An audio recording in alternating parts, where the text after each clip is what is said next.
Hello everyone. आज हम बात करेंगे एक ऐसे टॉपिक के बारे में जो हमेशा से कंट्रोवर्शियल रहा है, contempt of court. Contempt of court हर दिन हमें न्यूज़पेपर में सुनने को मिल ही जाता है। कंटेम्प्ट ऑफ कोर्ट को समझने से पहले हमें ये जानना होगा कि कंटेम्प्ट ऑफ कोर्ट होता क्या है और कंटेम्प्ट ऑफ कोर्ट का सोर्स क्या है। लॉ कमीशन ने अपनी 274th रिपोर्ट में ये बताया था कि contempt of court act 1971 was not only the power to punish for contempt but it was a procedural statute जो बताता है कि कब और कैसे सुप्रीम कोर्ट और हाई कोर्ट किसी को भी पनिश कर सकते हैं कंटेम्प्ट के लिए। ये जो पावर है वो कॉन्स्टिट्यूशन में दी हुई है।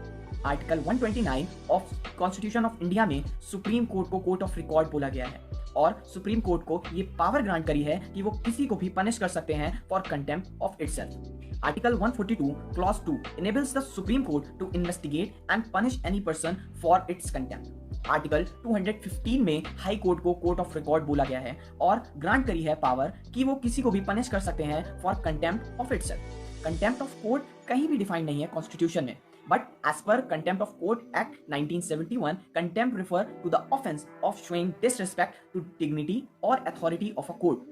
कंटेम्प्ट ऑफ कोर्ट एक्ट 1971 में कंटेम्प्ट की डेफिनेशन तो नहीं दी है, लेकिन सेक्शन 2 क्लॉज ए में ये जरूर बताया है कि contempt are of two type.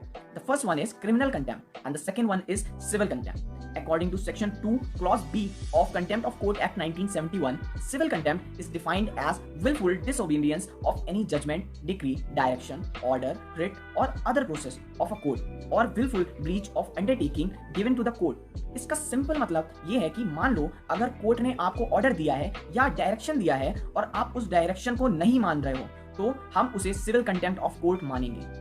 According to section 2 clause C, criminal contempt is defined as the publication which may result in scandalizing the court by lowering its authority, interference in the due course of judicial proceeding and objection in the administration of justice।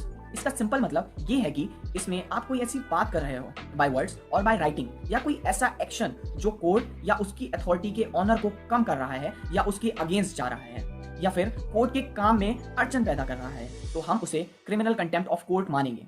अगर आप innocent publication कर रहे हो या फिर fair और reasonable criticism कर रहे हो तो आप कंटेम्प्ट ऑफ कोर्ट के लिए लायबल नहीं होगे।